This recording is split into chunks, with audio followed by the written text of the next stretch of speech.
Welcome to manwhatrial HQ, where I read questionable manhwa at 2 a.m. so you don't have to. If you like it, drop a sub. If not, we'll pretend this never happened. Our MC, he's lying flat on the ground like a mop that gave up on life. Across from him stands Seola, a woman who is basically a myth with legs. The legendary heavenly sword, the divine warrior who turned entire armies into corpses and made even the heavenly demon look like a mid-boss. She's pointing her sword at him like she's ready to finish what fate started. And she wants answers. "Where is the hideout?" she demands. No warmth in her voice, just rage, hurt, and a little bit of disbelief. Gu doesn't respond. Can't. Dude's not playing silent drama queen here. His throat is crushed. Oh, and there's a death seal lodged in his heart. A fun little curse that makes sure he can't share demonic secrets without turning into a human volcano. Seola doesn't know any of that. From her point of view, Yang Chun is just being the world's most stubborn ex. Seola, still not getting any answers, starts to lose it. Her voice trembles, not with weakness, but with the emotion she keeps sealed tighter than her sword techniques. She pleads with him to remember who he used to be. She reminds him of the humanity he once had. But Gu can't even whisper a lie if he wanted to. The seal is doing its job. Every breath is torture. Every second he stays alive is a gift wrapped in agony. A tear falls from Seola's eye. She begs him, "Please, just say something. Just give her a reason to help him." And Gu? He laughs. Just a weak, broken chuckle. Not mockery, just irony. The kind that stings. Is this why she's desperate? Because of Sununyeong Jang, her fiancé who got kidnapped by the demonic cult? Probably.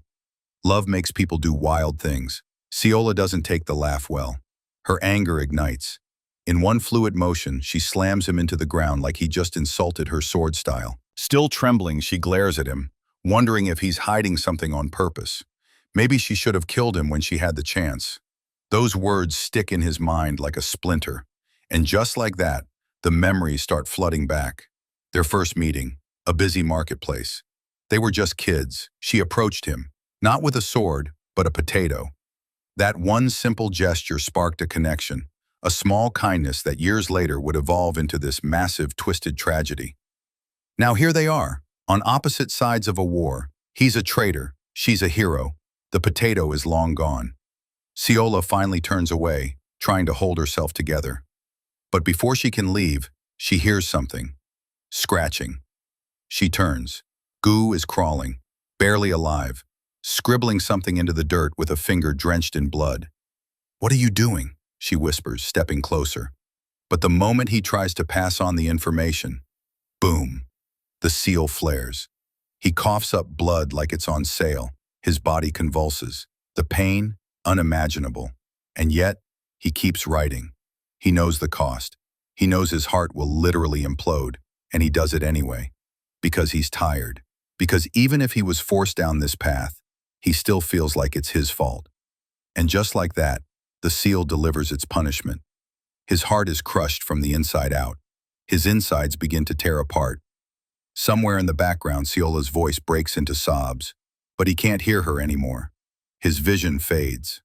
And as the darkness starts to take him, his mind races. He remembers his sister, dying in front of him. Her last wish was for him to live well. Oops. Another memory. A woman dying, clinging to life. She looked at him with sympathy. All he could do was stare back, drowning in regret. Seola's voice echoes through the alley. She screams his name like she's trying to force the world to rewind. One last memory. A white-haired woman in his arms, bleeding out. She asked if he was crying. He lied, said it was just the rain. She smiled, asked about the moon, then faded. All these memories, flashing by as his life crumbles. And now he's just Gu Yang Chun, once a brilliant warrior, now a traitor, cursed and forgotten. His final act? Scribbling the enemy's location with his dying breath.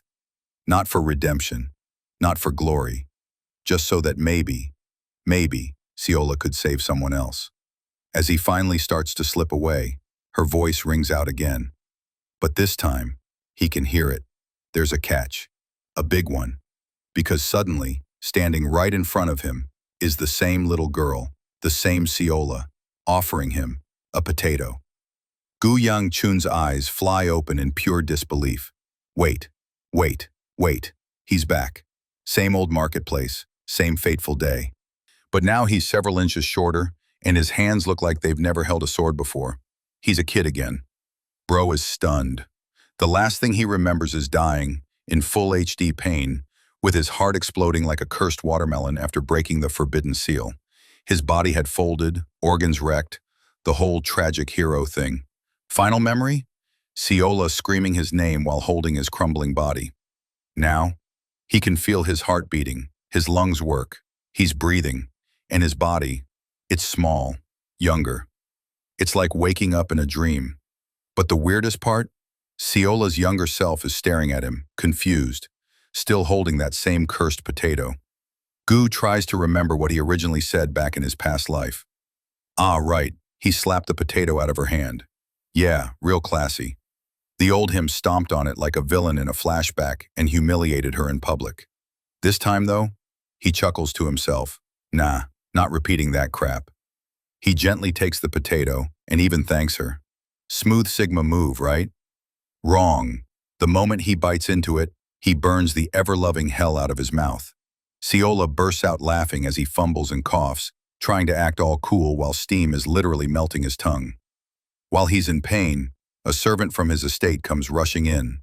Meet Muon, his personal guard and professional warrior. The man's panicking, assuming the worst. The young master disappeared. Again. But then Muon sees the girl and immediately goes feral, thinking she's the threat. Guy almost pulls out his blade on a literal 8-year-old. Yang Chun, tongue still on fire, tries to calm things down.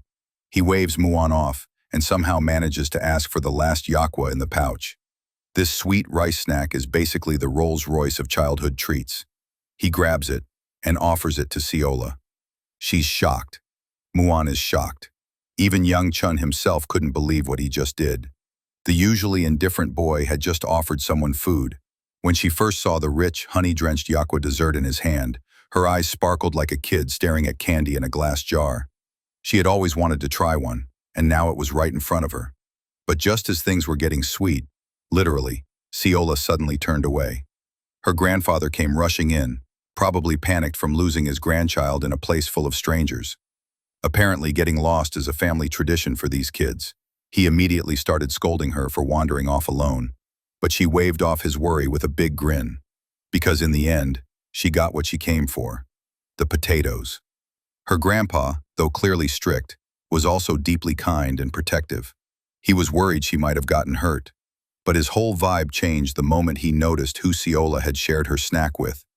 Seeing young Chun, the young master of a powerful house, the old man's eyes widened in alarm.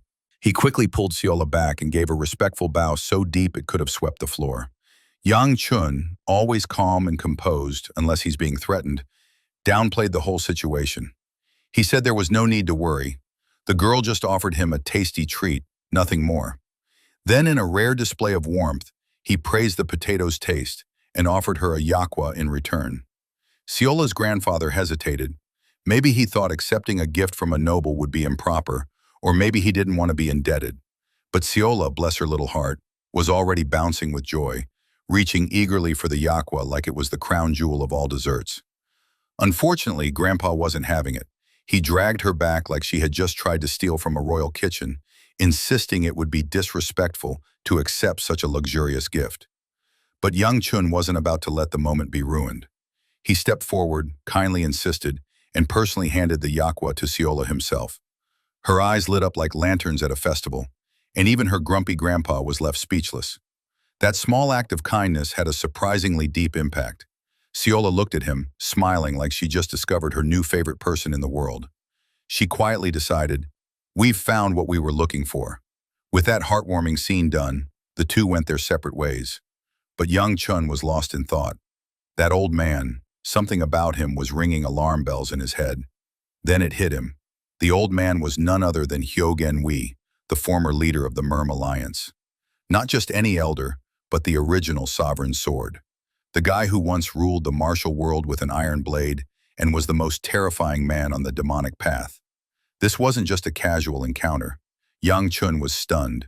What was a legend like that doing here, walking around like an average grandpa? Before he could piece it all together, Ciola turned back one last time. Her gentle eyes met his. She gave him a soft farewell smile and then turned away, disappearing down the path with her grandfather. Young Chun, still trying to digest everything, walked back to his family estate. A strange thought crept into his mind. His life was already over once, and he had no regrets. Maybe this was all just a dream, a final illusion before the end. But weirdly enough, the dream wasn't ending. By the time he reached home, he started to wonder if this was some cruel after effect, a final curse cast by the heavenly demon before his death. He didn't know much, but one thing was clear. This dream was lasting way too long to just be a dream. Then, a voice interrupted his thoughts. A very familiar and very annoying voice. A girl walked up to him, surprised to see him. It was none other than Yanuku, known across the family as the Scarlet Fire Sword, also known as Yang Chun's second eldest sister, and the person who absolutely despises him. Basically, she's a professional hater with a sword. Yanuku wasn't having it. She berated him for never showing up when it actually mattered, throwing the past in his face. But this time, instead of getting defensive or arguing back, Yang Chun simply said he wanted to apologize to their father. And that, folks, is what you call character growth. The dude was trying to turn over a new leaf, even if his past was filled with thorns. That only made her angrier. She practically exploded, yelling his name like it was a war cry. She accused him of plotting something again. It was clear this sibling rivalry had history and a whole lot of baggage. But before their verbal battle could escalate, Yang Chun casually pointed out that their father had just arrived. And oh boy, what an entrance. When the family patriarch showed up, it was like watching a storm cloud roll in. The man looked like he stepped straight out of a samurai legend. With a face carved from stone and a presence that could silence an entire battlefield, he turned heads without even trying. He was surprised to see Yang Chun standing there, greeting him respectfully. That alone was probably enough to raise eyebrows across the estate. The father, wasting no time, turned to the chief steward and asked about the status of the sword squads. The first squad had already returned from battle, while the fourth was ready to move out at a moment's notice. He nodded, then gave a simple order. Prepare the fourth squad and find him immediately. Who him is, still a mystery. Meanwhile, Yang Chun was practically frozen in place under his father's intense gaze. It was like being judged by the heavens themselves. But then the old man did something unexpected. He told Yang Chun to come see him after dinner. Just like that. Shocked by the command, Yang Chun quietly asked his companion Muan for a digestive pill, because that stare alone was enough to turn his stomach inside out. Later that evening, during dinner, Yang Chun stared down at his plate. The food still tasted awful, just like always. And the thought of seeing his father again? Genuinely terrifying. The anxiety? It's so bad that Yang Chun is low-key praying for a lightning strike, demon attack, or divine intervention. Anything to interrupt the inevitable meeting with his dad. During the awkward family meal, the housemaster, aka Big Scary Dad, starts casually chatting. He turns to Yanu. Progress on your martial arts? She beams. Actually smiles. Turns out she reached the third ring a few days ago. And honestly, that's cracked for her age. Even Yang Chun agrees, impressed despite himself. He's thinking, damn, that's actually insane. She's always been a prodigy, but this? He also notes something hilarious. Yanu normally has a resting I hate everyone face, but now, she's smiling. Then she turns to look at him. Instant death glare. Oops, she heard his thoughts somehow. Then it happens. Father turns to him. You went to the market? Gulp. Yang Chun flinches like he got stabbed. He confirms it. Yes, he went. The man stands up. Bro's entire soul leaves his body, but all his fear vanishes when Dad says he has urgent business and leaves. No lecture, no sword flying across the table, nothing. Huh? Yang Chun chalks it up to the earlier command to meet him in the office, but then a maid strolls in to announce that the meeting has been postponed until tomorrow. Yang Chun's stunned. Bro was bracing for battle. Instead, he gets a 24-hour delay on doom. That night in his room, he lies wide awake, still not out of this dream turned nightmare turned maybe reincarnation. He starts wondering, is this regression, time travel, some twisted mercy from the heavens? Then comes the tempting thought, what if He kills the heavenly demon before things go to hell. But nope, reality check. That woman soloed 3 sovereigns like they were tutorial bosses. Even in his prime, he bowed to her just to survive. The regret weighs heavy on him. His past life? Pure failure. Betrayed his people. Lost his humanity. But now, maybe he has a second shot. And if that's true, he's not messing this one up. He resolves right then. No more regrets. No more cowardice. This time, he's living differently. Knowing Seola will eventually wipe out the demon temple and end the war, he figures, why not stay low, lay low, train, and survive? He tries to meditate and focus energy into his core. But, yikes, it's bad. He's barely got a whisper of internal energy. Meanwhile, his sister Yanu is over here engulfed in flames with her 3rd ring, and he's at the bottom of the barrel. Still, he finds comfort in his family's technique, the 9-flame blaze wheel. It's ancient, it's potent, and it's his only real shot. His goal? Reach the 4th ring, unlock the first visible flame, and eventually climb to the 7th ring, like his father. Right now, he's barely tickling the 1st ring, and he's stuck without the use of any of his old demonic arts. It's back to square one, from scratch. He meditates until his body feels like it's going to collapse. He can feel the 2nd ring now, just out of reach, but pushing too hard equals chi deviation, equals instant regret. Still, for once, he feels something. Progress. He resolves to train smarter, slower, better than his past life. Stay on track. Don't break the timeline. Don't get cocky. Morning comes, and surprise, he still hasn't woken up. This is really happening. He opens the door, and boom, it's her, the little girl, Seola. Again. But let's pause real quick. Let's go back to that day. The skies cracked open like an eggshell. People looked up, confused, asking if it was a shooting star. Nope, a giant demonic eye burst through reality like it owned the place. That was the start of the demonic invasion. These weren't your average demons either. These things tore through cities like wrapping paper. The world responded fast. Reality, where we can loved in one many, each safe team. Every clan created elite forces to fight back, sword squads. But the Gu family, they had 5, because overkill is their family motto. The eldest sister, Hibiku, commands all 5. In the original timeline, Yang Chun trained under her for 6 brutal months, and it was during that period when he ran into Seola again. Cold, blank expression, and all. They were supposed to meet 6 months later, but this time, she's already here, at his front door. He's mentally done already, but when he tries to go back inside, she grabs his shirt, wants to talk, wants to get along, but her grandpa swats her hand away like a mosquito. Don't touch the young master, he scolds, calls Yang Chun a brat too. Classic. Seola apologizes quickly, while Yang Chun just stands there, processing. Then her grandpa drops the bomb. From today on, we'll be serving you. What? Apparently this isn't just a visit. The clan head ordered Moon Wee, yes, that Moon Wee, to personally serve Yang Chun. Wait a second. Moon Wee?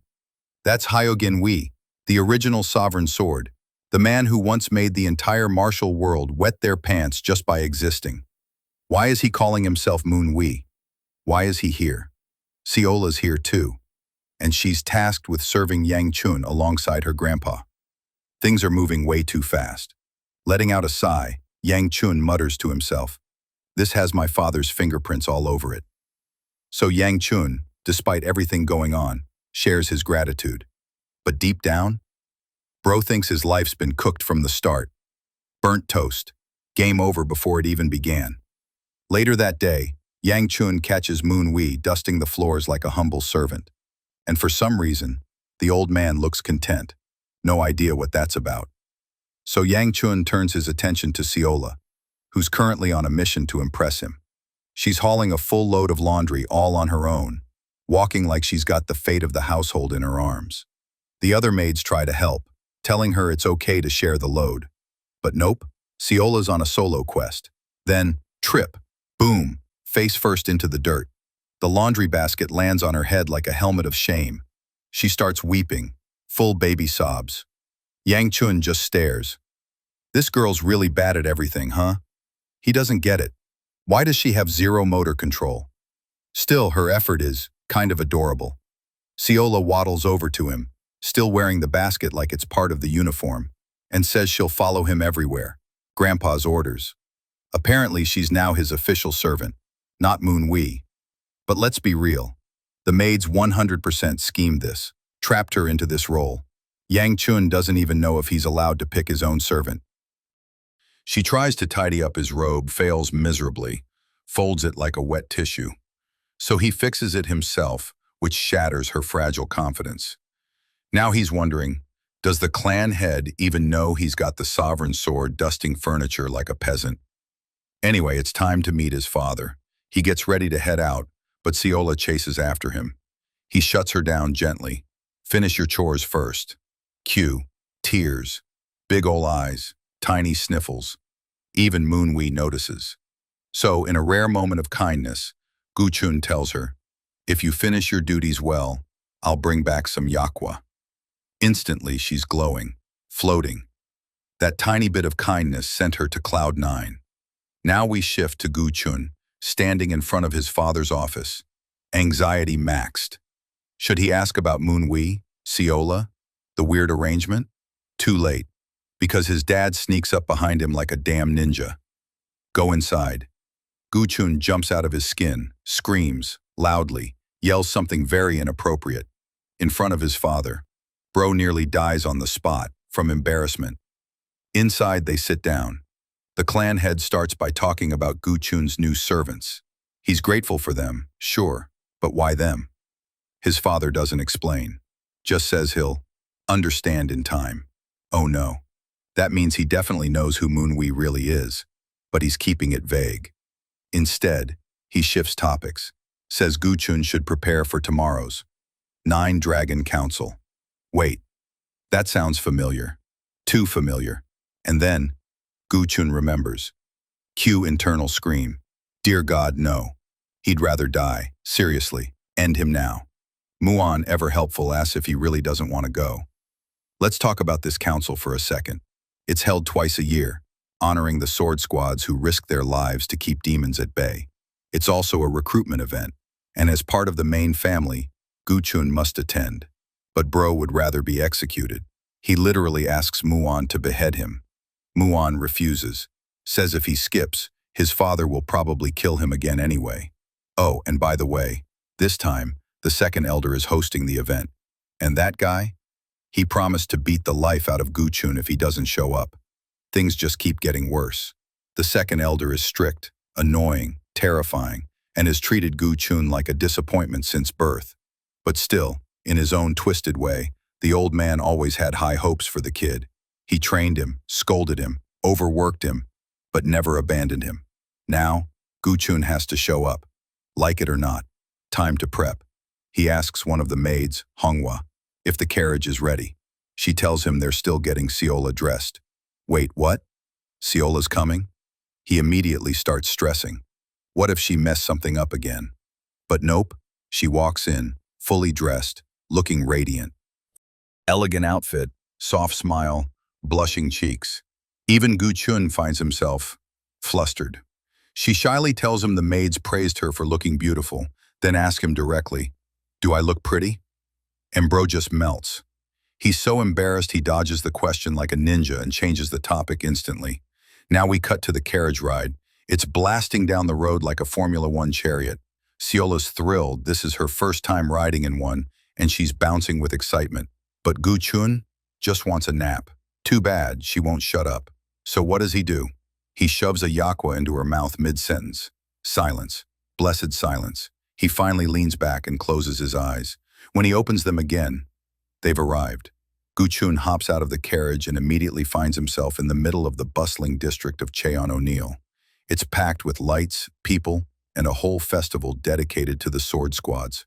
Basically, a martial Disneyland. He stretches, soaking it in, until he's greeted by Il-chan, the officer of the district who's apparently been dying to meet the young master. Guchun politely introduces himself, putting on his best young master persona. He learns that the first day of the festival went smoothly, mostly thanks to his sister Yonu and the second elder. But just hearing Yonu's name makes his eyebrow twitch. He's hoping, praying, that he doesn't run into her. And in true "the gods hate you" fashion, he runs into her in the next scene. She greets him with her signature, "You disgust me" glare, and scolds him like he's a toddler about to embarrass the entire family. Again. He casually says he'll just stay in his room and mind his business, which lands like a verbal backhand to her attention-hungry soul. Then she notices Siola timidly hiding behind him. Yonu proceeds to accuse him of ahem, indecent activities in public. Yup, full-on verbal assault, slams the door and leaves. Drama queen level 100. Guchun's only response is to wonder, what in the actual fudge is wrong with this psycho? He even apologizes to Officer Chan for witnessing such premium-grade family dysfunction. But instead of heading to his room, he detours to the main arena, dragging Siola along. It's huge, fancier than most palaces. Yesterday was all about honoring the squads. Tomorrow, time to pick new recruits. Thankfully, main family members like him don't need to compete. He thinks he's safe. Until, he's right behind me, isn't he? Boom. Second elder pops up like a thunderclap. Bro's soul leaves his body. The second elder, aka Bear Grandpa, gives him a terrifying stare and a smile that's more stress than joy.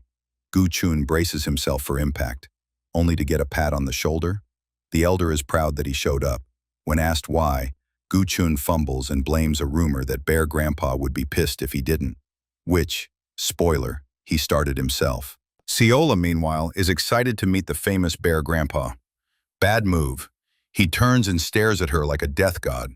Girl shrinks behind Guchun, trembling like a kicked puppy. Yang tells the elder to chill out with the murder eyes. Bear Grandpa asks if she's his lover. Nope, servant. Definitely servant. With a sigh, the elder tells him to rest up and casually threatens to end his life if he runs away from the festival. Normal grandpa stuff. From this moment forward, Siola calls him Bear Man. Honestly, iconic. Even Bear Grandpa notices something's different about the boy this time. Fast forward to day 2 of the festival. Guchun is up early. But despite being royalty, he's stuck at the back of the world's longest queue. Turns out the requirements to join the sword squads are super flexible, so everyone showed up. Siola starts shaking. She's convinced Bear Grandpa is going to hunt her down and skin her alive. She even suggests they ask him to hibernate. Yes, hibernate. This child is built different. Guchun promises that Muan, his personal guard, will handle it. Except Muan doesn't even know what Bear Grandpa means. Once Guchun clarifies, Muan immediately nopes out of that job. So the only logical plan? Sacrifice Siola. And what's hilarious is, she's 100% down for it. Declares today is her funeral. Says she'll die for everyone's happiness. Bro is shook. He tells her he was obviously joking. Siola says it's fine, as long as she dies after eating dumplings. So naturally, Guchun just lets her go have her last meal. While she's off shopping for dumpling-shaped courage, Muan points out that Guchun treats her way better than any servant. He even gave her some of his own money.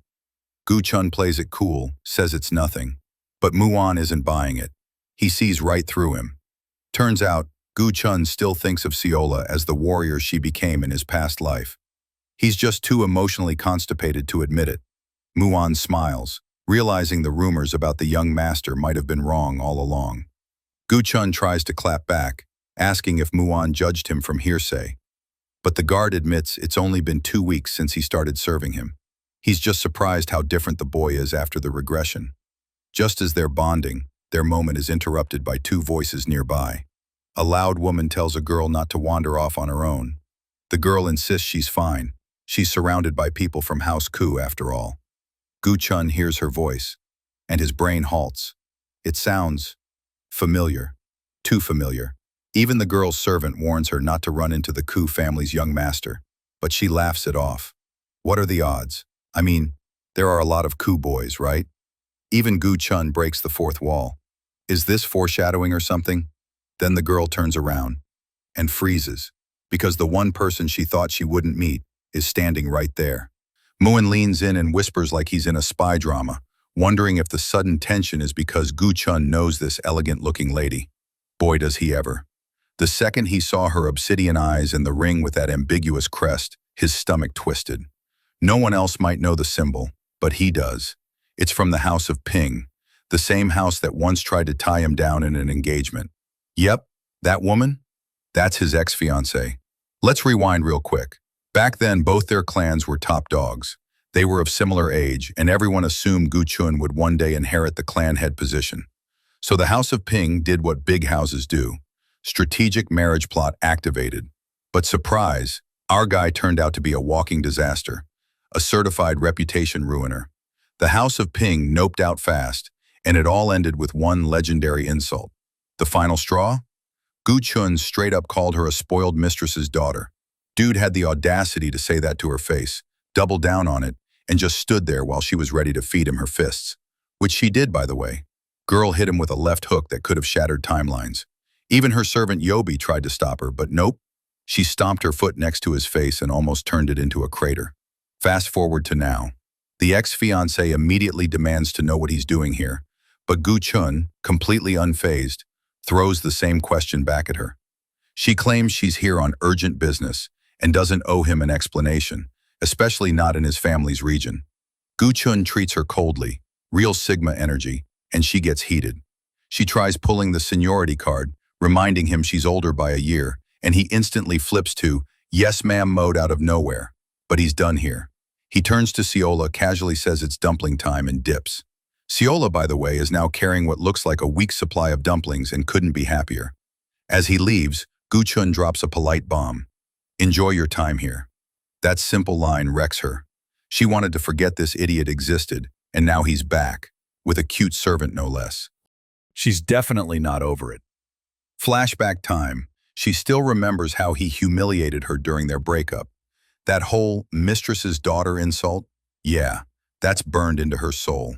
Yobi barely held her back from drop-kicking him into a coma, and now here he is, again, smiling, acting normal, with dumplings.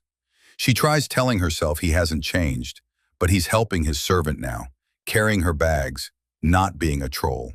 She's confused, suspicious, intrigued, but mostly still mad. Suddenly a commotion, someone screaming off in the distance, causing the whole crowd to fall silent.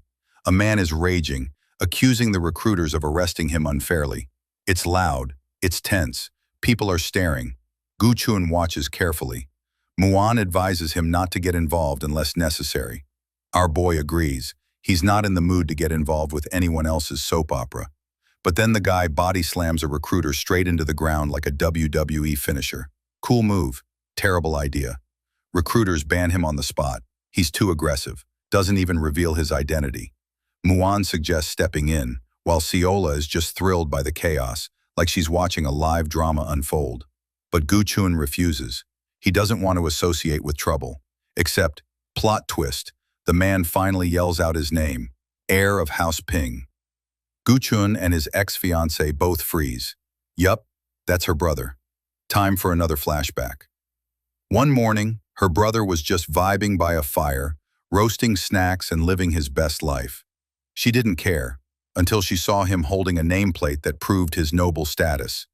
The idiot said he was going to burn it for firewood. She pelted him with a rock, as you should. Despite being the youngest heir ever from House Ping, the guy treats it like a joke.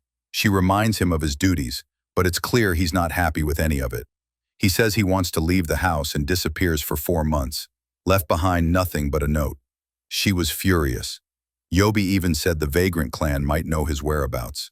Now she finally finds him, arguing with recruiters about joining the 9 Dragon competition. Back to present.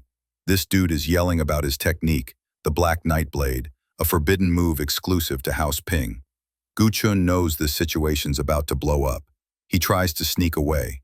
But no, Grandpa Bear shows up at the worst possible time. Grabs his face like he's checking if the boy still has a skull. Even scarier, Bear Grandpa is impressed by the rowdy guy's strength. And just like that, he lets the troublemaker in.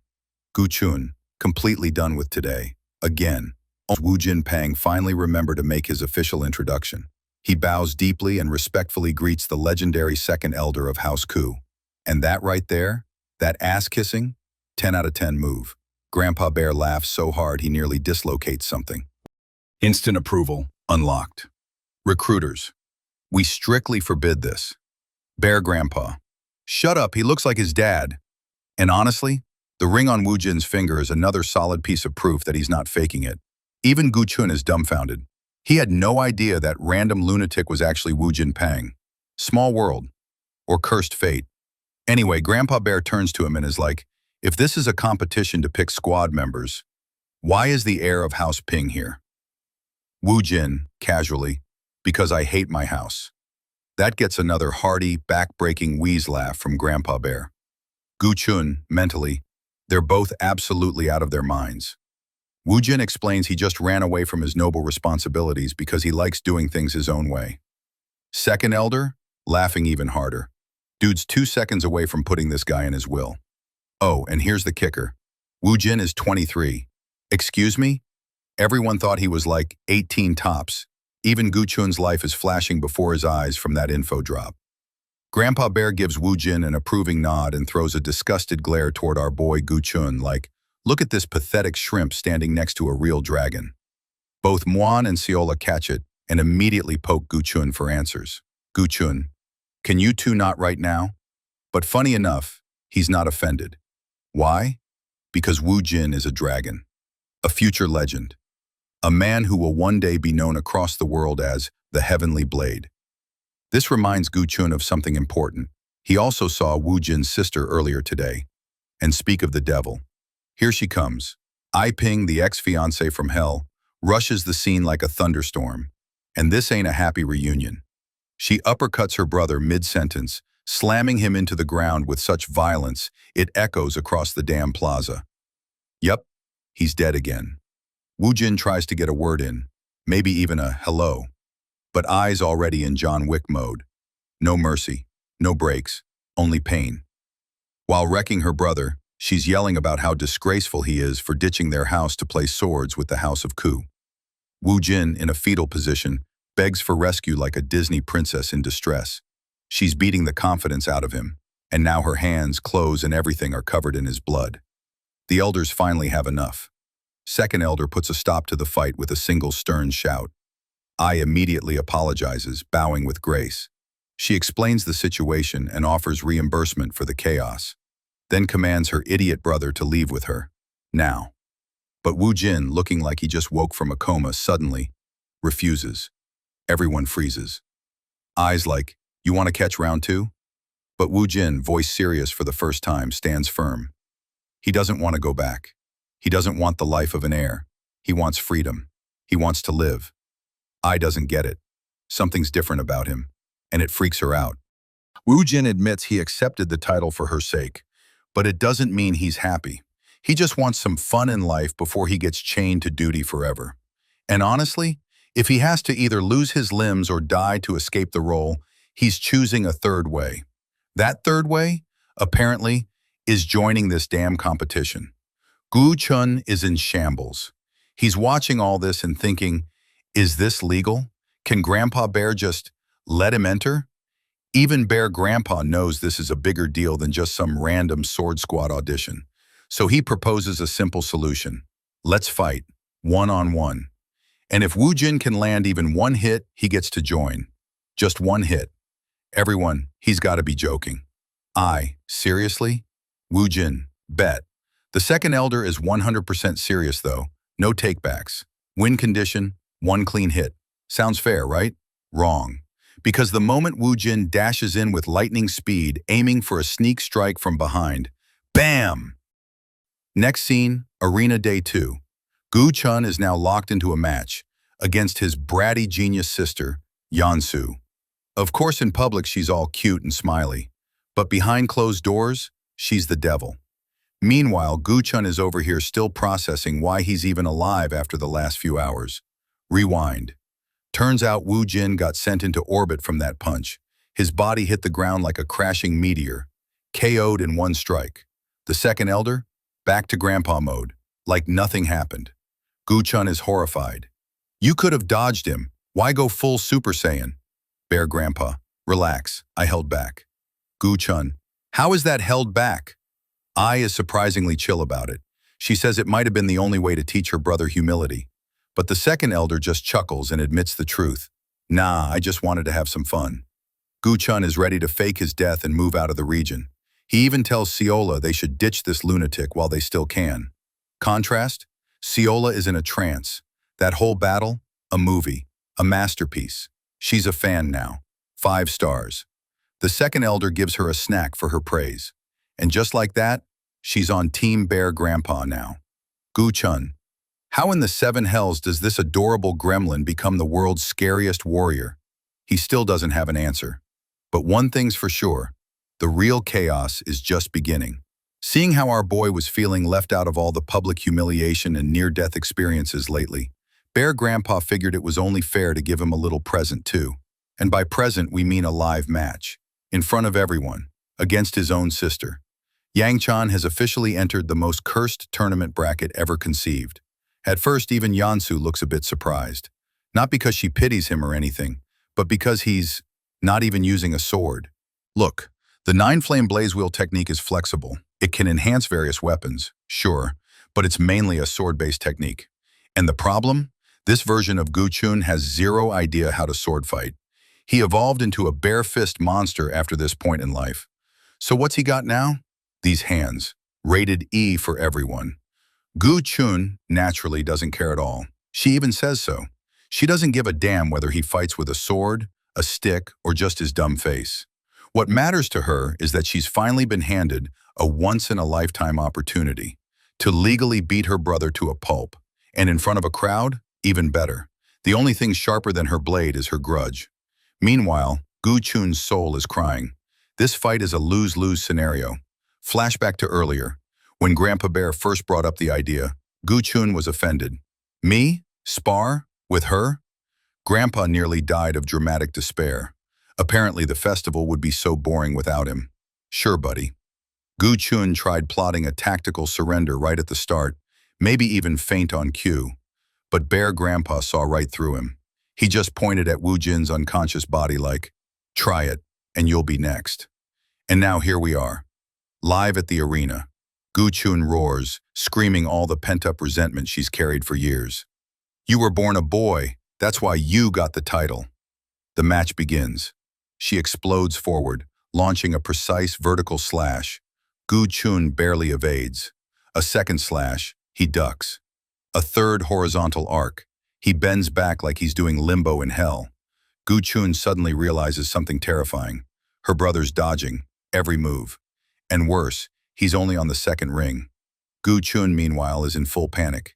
He's barely dodging these attacks, and it's already exhausting him. His stamina is tanking fast, but he still hasn't decided what kind of fight he wants this to be. Take a hit and fake a KO? With the way his sister's swinging, he's not faking anything. He'll be out cold for real.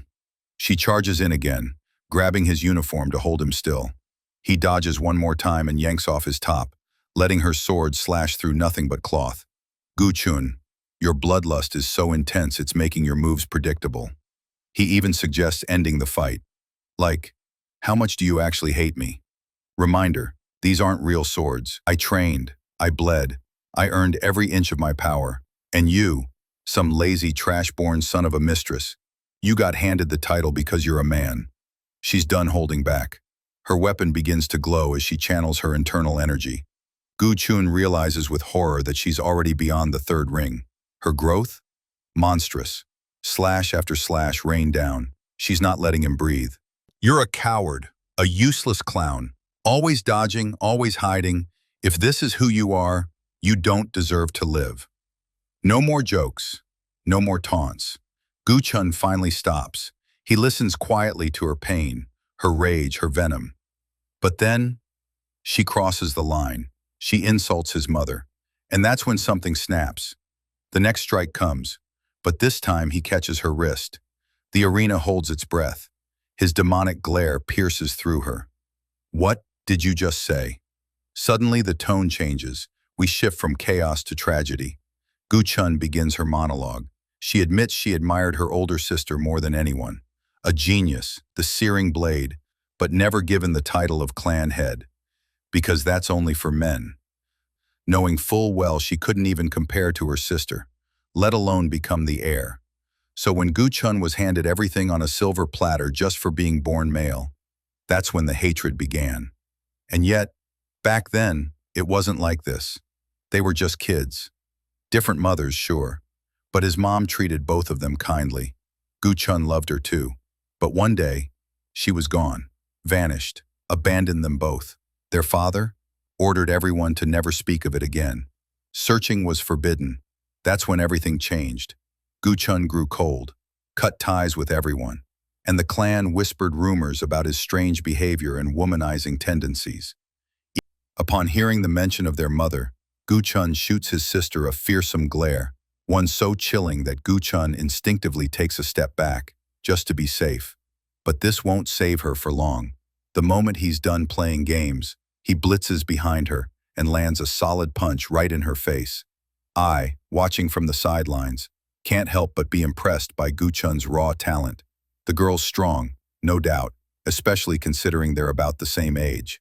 At the same time, I notices something else. The two siblings are exchanging words mid-fight, though no one else can hear what they're saying. That's because the second elder has coated the entire arena with his internal energy, muffling sound in a way only a legendary elder could. At least, that's what Wu Jin claims. Meanwhile, poor Wu Jin emerges from his own spar with a swollen face, and Ai isn't shy about teasing him for making a fool of himself. She's reluctant to go back to House Ping, knowing they'll ask uncomfortable questions about his battered appearance. Back at the arena, Wu Jin and Ai chat quietly, admiring Gu-chun's skill, a third-ring prodigy with a natural blade talent. But here's the twist. Wu Jin isn't actually interested in Gu-chun. His attention is locked on her opponent. This surprises Ai, but Yobi quickly confirms their sibling relationship based on the fight's intensity. Wu Jin beams at the discovery of more hidden talent in the House of Ku, and Ai feels a pang of sadness, knowing her brother's heavy burden as heir will likely prevent him from ever enjoying such moments. Back in the fight, Gu-chun has no choice but to evade Gu-chun's sudden strike. She barely dodges and counters with a final, intimidating swing, believing she's secured the win by exploiting his opening. But Gu-chun coolly shuts her down, the kind of cold confidence that screams, "You're about to get cooked." He tells her, "I get where you're coming from. I'm not in any position to judge whether you hate me or not." Though her words sting, he ignores the bitterness. Instead, he hopes she forgets what he's about to do next. With a burst of energy, Gu-chun pulls his fist back and punches with everything he's got, knocking Gu-chun clean out cold. The crowd gasps. The match is over. The winner? The incompetent, bare-fisted Gu-chun.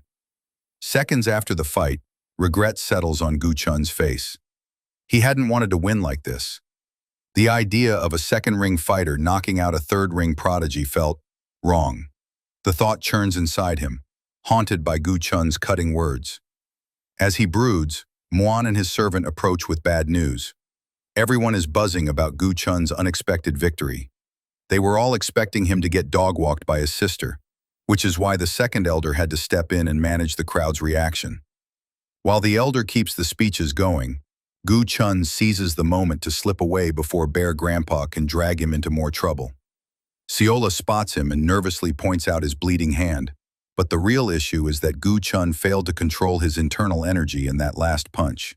Seola, ever the adorable mess, tries to comfort him by awkwardly bandaging the wound. Flustered, Gu-chun thanks her, but Seola is tearful, apologizing for being so useless at even wrapping a simple bandage. The moment melts Gu-chun's heart and causes him to pause, just as Wu Jin barges in, breaking the mood. Gu-chun greets Wu Jin properly, even as Ai embarrasses herself trying to insist on leaving.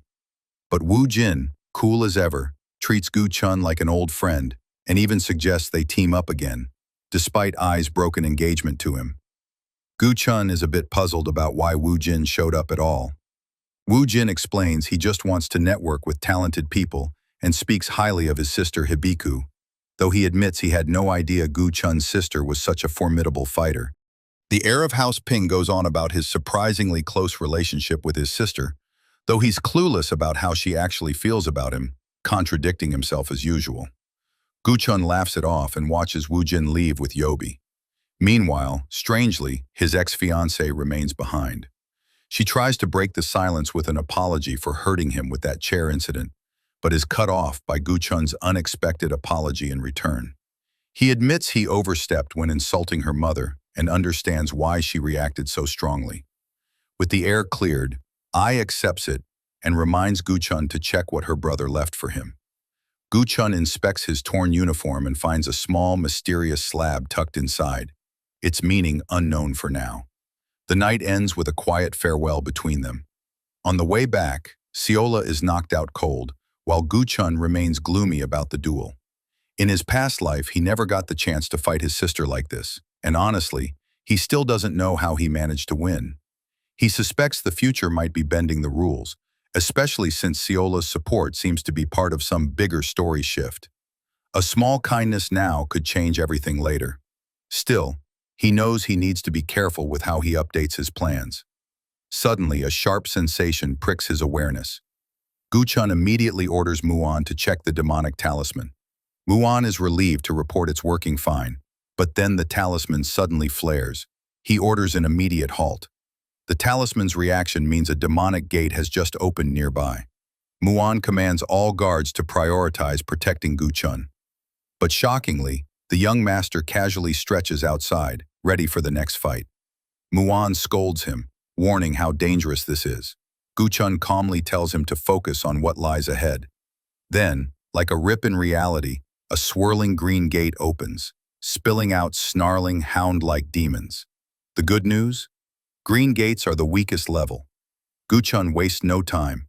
He charges forward, techniques blazing, and effortlessly annihilates the monsters. There's one thing to know about all demonic creatures. Inside their bodies lies a special stone, their heart, their power core, and their weakness all in one. Pull that stone out, and the demon dies. One of the beasts lunges at Guchun from behind, jaws snapping, but our boy's reflexes are sharp. He dodges and expertly rips the demonic stone free. Though he's only taken down 2 so far, the strain is brutal. His internal energy tanks hard, weakening his control over the 9-flame blaze wheel technique. Exhaustion is creeping in fast, but there's no stopping now. 3 more ugly dogs are closing in. Suddenly, Muon appears like a shadow, moving with impossible speed. He unleashes a flurry of slashes that slice through the demons' bodies effortlessly, his judgment cut reminiscent of a certain stylish devil-may-cry move. Guchun watches, speechless. Even he can't believe how effortlessly his servant handles the fight. Muon checks on Guchun, relieved nothing serious happened. They're lucky not many demons got through. But Muon's worried about Guchun's reckless charge into battle. It could have ended disastrously. Guchun shrugs it off, saying he's fine. That's when his hand bursts into purple flame, pain so intense it's almost unbearable. Even Muon is baffled. Guchun curses under his breath, panic rising. Why the hell is the heavenly demon's martial art activating now? This technique, known as the heavenly absorption ability, is notorious. Cut to a flashback, the badass demon martial artist Guchun, once slaughtering an entire battalion with cold efficiency. A broken warrior asks him why he's so merciless without reason. About to finish him off, Guchun smirks and asks if those are his last words. The warrior's eyes shift to the severed head of an elder, screaming in despair. Then a giant shadow looms. A massive dark dragon emerges from a scarlet gate. The heavenly demon descends and approaches kneeling Guchun. She tells him he could have tried harder to amuse her, but she's mildly satisfied and grants him a skill. Back to the present, Guchun's heavenly absorption ability suddenly purifies itself, thanks to the 9-flame blaze wheel's effects. A process he calls an emerging effect, something that never happened in his past life. Seola and Muon freak out, worried sick. Guchun finally stands, brushing it off. He suspects he might have an unknown injury from his duel with Guchun, but refuses Muon's demand to see a doctor. He's determined to hide his demonic energy absorption ability. Seola whines and squishes his face, demanding reassurance. Luckily, another servant pulls her away before she can bother him more. Muon insists again on seeing a doctor, but Guchun wants to go home and sleep off the exhaustion. As his men prepare to leave, Guchun reflects quietly. He senses no demonic energy left inside him. His family's generational technique must have done something. It's even visible in the faded color of the extracted stone. He crushes the stone in his hand, deciding to focus on urgent plans. The next morning, Seola's sweet tooth is acting up again. Gu Chun, ignoring her pleas, reminds her she tagged along uninvited. Muon wonders why they're in the marketplace when Gu Chun should still be recovering. The thoughtful guard even offers to help, but Gu Chun declines. Scanning the streets, Gu Chun's eyes lock on a specific alley. He tells Seola to head home and tasks Muon to follow him quietly. Seola worries about Grandpa's scolding, so Gu Chun bribes her with 10 yaka snacks and throws in dumplings for good measure. Seola beams and agrees, shaking hands with Gu Chun like best friends. Back in the alley, Muon's curiosity is piqued, but Gu Chun stays silent. The guard's instincts scream danger in this place. Gu Chun acknowledges Muon's sharp senses and opens the door. Inside, a group of crooks sneer, thinking the boy lost his way. Noticing Muon's weapon, they smirk, thinking it's the perfect moment to attack.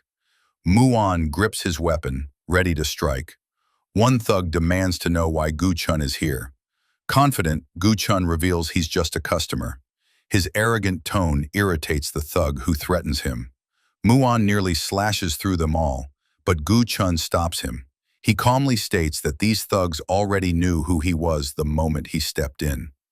Gu Chun asks if they're afraid of the House of Ku's wrath, but he's not here to fight. Instead, he offers a negotiation with the branch manager. The thug's face twisted with disbelief at the boy's audacity. "You don't even have the most basic manners," he spat, eyes narrowing with disdain. Gu Chun smirked coldly, unfazed by the threat. "You're not exactly saints yourselves, so spare me the lecture." The thugs snickered and laughed, amused by the boy's cockiness. But before anyone could enjoy the moment, their leader's voice cut through like a blade. "Enough talk! Slice him down!" In a coordinated flurry, all the thugs lunged at Gu Chun from every possible direction. Muon had been waiting silently, his gaze sharp and calculating. Without a word, he exploded into action. His strikes were precise and ruthless, cutting through the enemy ranks with effortless grace, though he made sure none of them died. It was a display of raw power and skill that sent shockwaves through the alley. Gu Chun stood unmoved amidst the chaos, aura radiating confidence. His presence alone was enough to hold the ground steady while his servant cleared the path. The thug leader's expression twisted with shock and disbelief. "So he brought a powerhouse along," he muttered, eyes darting nervously. Yet even with that, he refused to comply with Gu Chun's demands. Suddenly, his communicator buzzed. A message arrived from the main manager of the clan. Apparently, word of Gu Chun's arrival had preceded him. The messenger relayed the situation with urgency, while Gu Chun's sharp mind processed every detail, questioning their true intentions. Frustrated by the delays and hesitation, Gu Chun gave a cold order. "Finish them." But to his surprise, the thug leader shook his head. "Boss wants to see you. No point in fighting anymore." Annoyed at the unnecessary tension, Gu Chun nodded and told Muon to stand down. They followed the thugs deeper into the heart of the building. Muon's curiosity got the better of him. "What's really going on here, master?" Gu Chun smiled faintly, the hint of a plan glimmering in his eyes. "It's all part of my original plan. It involves the Vagrant clan." The Vagrant clan, one of the 10 prestigious clans, renowned for their unparalleled intelligence network and masterful reconnaissance skills. They were respected and feared, not just for their power, but because they followed a strict code of virtue, fiercely guarding their reputation and honor. Unfortunately for Gu Chun, the Vagrant clan would never accept his request. That left the darker path, dealing with the Hao clan. Notorious for their ruthless, malicious nature, the Hao clan was everything the Vagrant clan was not. Descending to the lower floors of the dingy building, Gu Chun finally came face to face with Wu, the regional branch manager. Wu immediately apologized for the aggressive response of her men earlier. They had been genuinely shocked by the boy's sudden and unexpected arrival. Gu Chun waved off the apology and cut to the chase. Wu eyed him suspiciously. "Why would someone of your stature come to a clan known for such malefic ways?" Gu Chun met her gaze without flinching. "Because the Vagrant clan refused my request." Wu's eyebrows knit together in confusion and concern, but she pressed further. Gu Chun, however, remained patient, waiting for a clear yes or no. Wu finally nodded solemnly.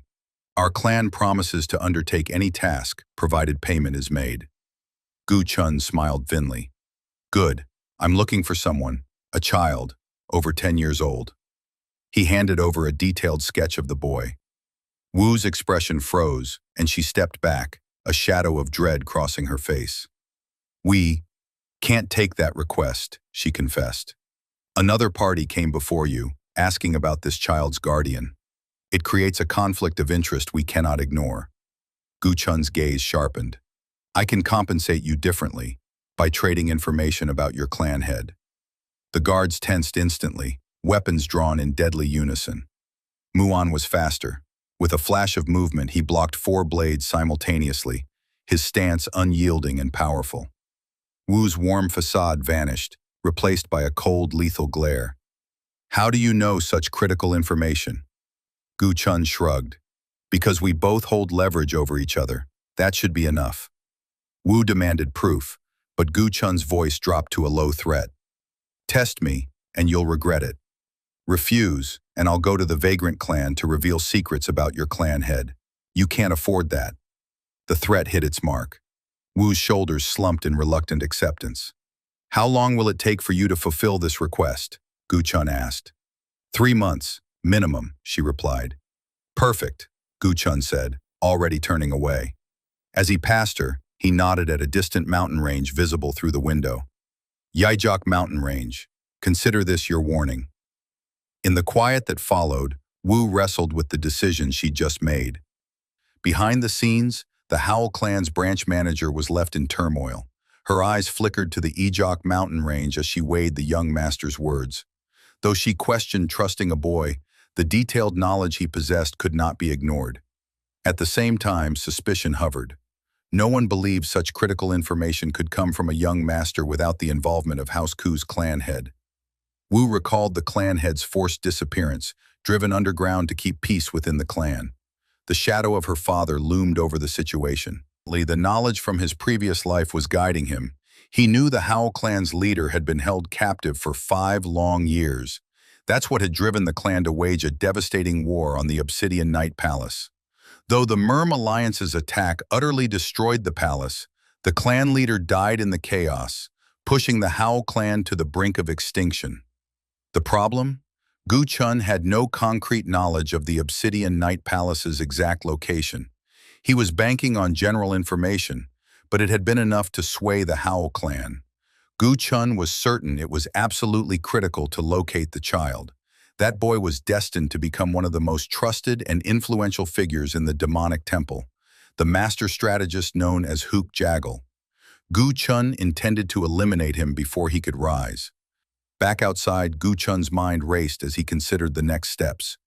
He was playing a dangerous game, one that required patience, precision, and the ruthless efficiency he was rapidly developing. Gu Chun's expression darkened. It's not just about the Howl clan. His eyes flickered with a cold spark. This is around the same time House Yan's secret treasure mine was discovered. But even that pales compared to the priceless spirit pills they found there. In the original timeline, those pills helped someone become powerful enough to be recognized by the heavenly demon herself. Muan swallowed hard. That complicates things. Gu Chun ran a hand through his hair, frustration creeping in. Now I've got 2 problems. The boy, the strategist, and the spirit pills. Though I want to deal with the pills, tracking them down will be difficult. So, I'm choosing the only logical strategy, giving up, because this expletive is just too complicated. Sometimes the best strategy was knowing when to retreat, and this was definitely one of those times. Cut to Ciola, caught in an awkward moment as an obvious creep tries hitting on her, shamelessly asking her to serve him. The second elder appears, finding Ciola's grandfather nearby. The elder comments, more amused than serious. Their laughter is interrupted by the appearance of the Sovereign Sword himself, who's apparently taken a personal interest in Gu Chun's progress. The second elder teases, "Keep working hard, or you'll disappoint us." Ciola's grandfather, irritated, casually shatters his broom. Why did Elder Ryun even come here? The Sovereign Sword fixes him with a piercing gaze. Pick that up. Now. Even Bear Grandpa, the legendary figure feared by many, is visibly wary of the Sovereign Sword's wrath. Ryun, begrudgingly complying, is asked what brought him here. "I'm not surprised you're here," Ryun admits. 3 months ago, this kid couldn't even master a basic horse stance. Now, he's strong enough to beat his superior sister. The blaze wheel technique stabilization only adds to the evidence that Gu Chun might be a hidden gem worth investing in. The sovereign sword narrows his eyes. Talent? I've never seen a child progress this rapidly in my life. Something's off. Ryun nods in agreement. The first elder of the House of Ku must be acting behind the scenes. It's the only explanation. For now, Gu Chun's whereabouts are unknown to them. But thanks to a tight watch from powerful protectors, he won't be in danger anytime soon. Back to Seola, now caught in a surreal predicament. Internally, she reflects on a haunting nightmare from the night before. She had been mercilessly beating people until she got what she wanted. Though she wanted to stop, she ended up hurting those she loved most. In the dream, inside a shadowy house, an old man declared he would have defeated her, only to suddenly stab her in the abdomen. Startled awake, Seola whispered words of guilt and apology, desperate to find Gu Chun. Manhwa, the senior servant, suggested checking the training grounds. Seola arrived earlier than expected and found a strange boy already there, a stranger who seemed to be hitting on her. Despite her loyalty to Gu Chun, the boy promised her happiness if she served him instead. Though flattered, Seola stayed true to Gu Chun. Suddenly, Gu Chun appeared at the training grounds, visibly irritated and ready to explode. He confronted the stranger, demanding to know his identity and intentions. The boy, embarrassed and caught off guard, nervously introduced himself as Jolie Yupku, claiming he knew of the young master and wanted a sparring match. Gu Chun rejected the offer outright. Jolie's face twisted with shock. Refusing? You're running away like a coward? Gu Chun shrugged, unabashed. I'm weak. No shame in admitting it. That admission only enraged Jolie, who called Gu Chun pathetic. Gu Chun was honest. Sparring randomly would only cause more trouble. Just as he tried to leave, Grandpa Bear appeared out of nowhere. Accept the fight, he implored. Jolie greeted the second elder with respect and reminded Gu Chun of their shared history, revealing that Jolie was actually the grandson of the first elder. The second elder was surprisingly supportive of the match. Gu Chun, ever blunt, accused Jolie of creepy intentions to seduce Seola and suspected he was sent by the first elder as a political pawn. This was no mere martial arts spar. It was a calculated political maneuver. The first elder, infamous for his ambition, had long been manipulating the scene, ensuring a weakling like Gu Chun inherited the headship so he could pull the strings behind the curtain. Now that Gu Chun had unexpectedly defeated his superior sister, things had become complicated. Sending Jolie was the first elder's way of reasserting control by crushing Gu Chun. Yet Gu Chun showed no interest in fighting. Elder Ryun encouraged the boy to see the match as a chance to grow. But Gu Chun was pragmatic. What's the point if I know I'll lose, he argued. Grandpa Bear, surprisingly gentle, expressed his unwavering belief in Gu Chun's potential. Sometimes, the loudest supporters come from the most unexpected places. As Gu Chun tried to lead Seola away, Jolie suddenly grabbed her arm. You're special, he said smoothly. You shouldn't be wasting time with a clown like Gu Chun. He promised her an easier, brighter future if she joined him. Seola hesitated, caught in a web of conflicting loyalties. This tangled web of ambition, loyalty, and survival was only just beginning to tighten around Gu Chun. And as the stakes rose, the boy would have to navigate not just physical battles, but the ruthless politics lurking beneath every move. All right, nerds, that's the end of part 1. If you made it this far, you're officially a certified Manhwa nerd. Welcome to the club. Go ahead and hit that subscribe button so you don't miss the next drop. You know you'll forget the title anyway.